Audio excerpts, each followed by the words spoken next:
Hey everyone, this is Kevin Zimmerly with Maven Realty. Today we're going to be talking about something they don't really teach you in school, and that is how to buy a house. Alright, stay tuned for the video.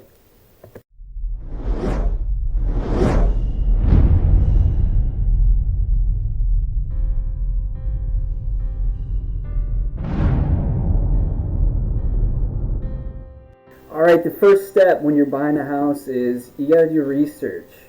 I try to tell my clients, you got to answer the 5 W's. Why do you want to own a home? To gain equity and wealth? Is it to start a family? Is it to stop paying rent? Usually if you can answer the why, it can push you and get you the results you're looking for. In your research, you're going to want to know, what do you need? Here are some things to consider. For instance, we have dogs, so we're going to want yard space. We're going to want a fence. I have a lot of tools, so I'm going to need garage space. Are you handy? Can you do some work? And that's going to determine if you need everything updated or do you want to do some renovations. How big of a house do you want, square feet wise?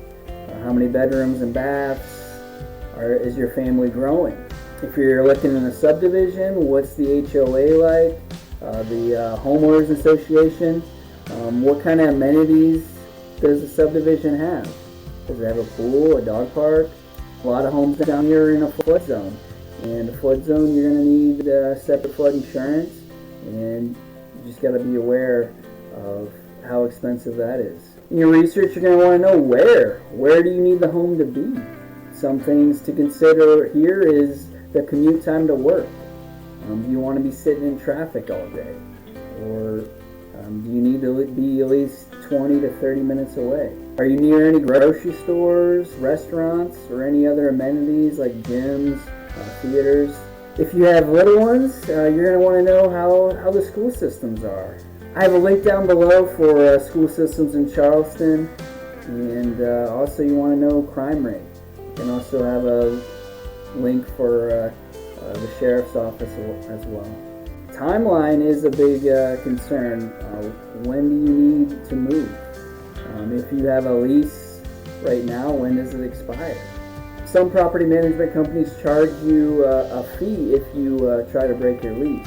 How will you afford the payments? When you're talking with the lender, they're going to need a steady income with a few years of employment, a credit score of greater than 580, and a debt to income level of less than 36%. Final question in your research is, who is going to be helping you in this process? And that would be a real estate agent. Especially if you're a first-time home buyer, they're going to be able to walk you through all the appropriate steps needed to buying a home. You just got to be aware that agents vary in skill level. Some don't do as many transactions as others, but the ones that do a lot of transactions might not be good either, because you can't communicate with them because they're so busy. So you just got to be aware of what you're looking for. But they're going to represent you in the process. They're going to be negotiating for you, and they're also going to be compensated by the seller. So you don't have to pay anything up front to use their services. Usually they get paid at the closing table from the seller. You're also going to need a mortgage lender if you're buying the home with a loan. And they're going to collect all your financial data, and they're going to give you interest rate quotes. But you can also get quotes with other lenders too, because each one has different fees involved. Awesome, so we found the lender, we got the pre-approval. That gave us a key item in our search. We're going to need that budget. What's the total amount we can spend on a home? Just be aware that in your mortgage payment, you're going to have what's called PITI, or principal, interest, taxes, and insurance. I try to keep my clients under 25% of their net income. If you stay under 25% of your net income, you shouldn't have any problems paying the mortgage payments and buying a home. With that approved, you can also talk about down payment. You can pay as much down as you would like. Typically, though, it's usually between 3 and 20%. If you do have a VA loan or a USDA loan, you can buy a property with 0% down. Just be aware that if you do put less than 20% down, you're going to have PMI or private mortgage insurance. And that is going to be extra each month. Usually it's roughly between $50 and $70 per month. And that's not going towards your principal or interest. Okay, so we have a pre-approval. Now it's time to do the home search. You did your research and you figured out what your must-haves and your deal breakers are, and you can prioritize what you need versus what you want. The agent that you're working with will be sending you homes with the criteria you're looking for. I can set you up on an automatic notification feed that anything with that criteria will pop up and you will know about it. From there, if you like that property, we can coordinate with the seller and schedule a showing. Okay, we walk the property and we're ready to make an offer on it. This offer is going to be a contract in writing. I like to do contracts with e-signature. It's a lot faster. You don't have to worry about printing paper, and you can actually sign a contract via a cell phone. I can send it almost immediately. I do recommend writing a letter to the seller. This will make you stand out. I know some agents frown upon it, and some states frown upon it too. However, it does work in cases where it's a multiple offer situation and one buyer wrote a letter and one buyer didn't. Kind of makes you stand out a little bit, so I do recommend writing a letter. What can happen with this offer? They can accept it, which is amazing. Then we are under contract. They can reject it or decline, basically start looking at more homes, or they can say nothing. If they do nothing, usually that offer will expire. Usually I give 24 to 48 hours for them to make a decision. But sometimes they don't say anything. They're not ready. And we can always try again. Last thing that can happen is they can counter, which we just go to the negotiation table and figure out what's important to everyone and see if we can come up with an agreement. Once we all agree, we can apply for a mortgage. Basically, we have to send that signed contract over to your lender, and he's going to collect all the paperwork and get you to underwriting. Usually in that contract, you're going to have a what's called as earnest money deposit, and we would have to turn that into an escrow account. That's usually held at the attorney's office. At this time, you can also apply for homeowners insurance and get quotes from there, and typically schedule to start that at the closing date. Inspections. We're going to have time to inspect the property and make sure the property is good to go.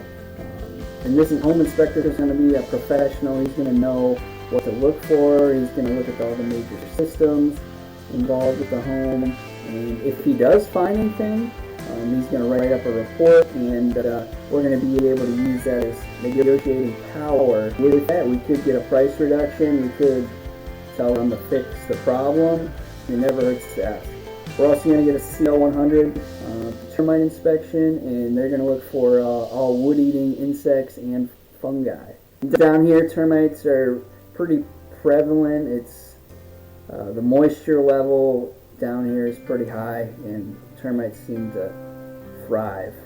And a lot of lenders, they would like a clear CL100 in order to move forward. The lender's going to do an appraisal. He's going to schedule it. That's going to get you an estimate on the value of the home.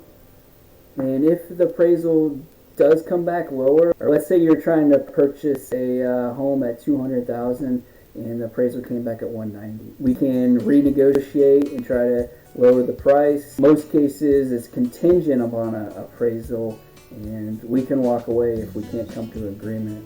And if you disagree with the appraisal, we can always try to get another appraisal, or we can send that appraiser some comps that work, and he might change it. Underwriting. The lender is going to review all the documents. He has the real estate contract, the appraisal, the CL100, and all your financial documents, and he's going to go through it, make sure that they can get this loan ready and they can approve it. They're going to send you a closing disclosure 3 days prior to the closing date.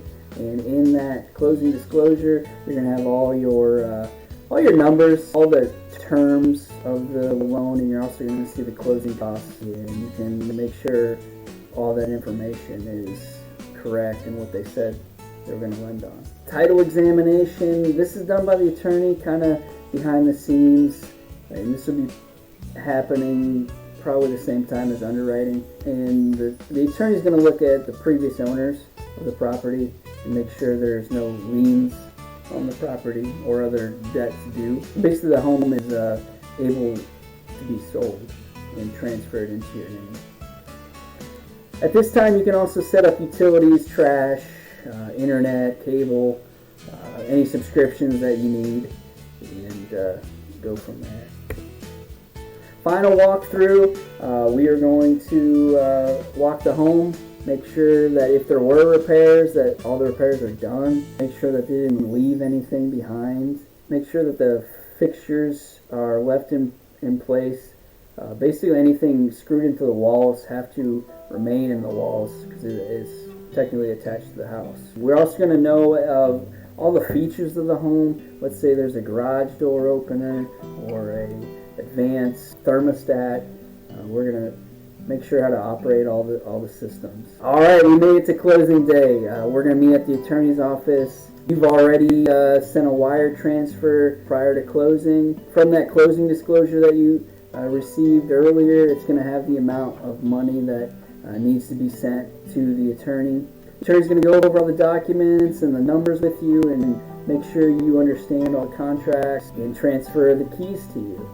Congratulations, you're a new homeowner, and welcome to 30 years of debt. No, I'm just kidding. Being a homeowner is a proud moment in all families' lives, and it is an adventure, and it does have some big responsibilities, especially if you're coming from a renting situation where you had a landlord that paid for all the maintenance and repairs.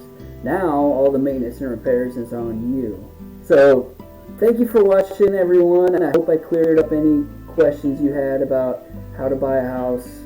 And I hope you learned something today. If I did, hit that like button and subscribe. I'm going to be putting out more content here shortly. Thank you. Have a good day.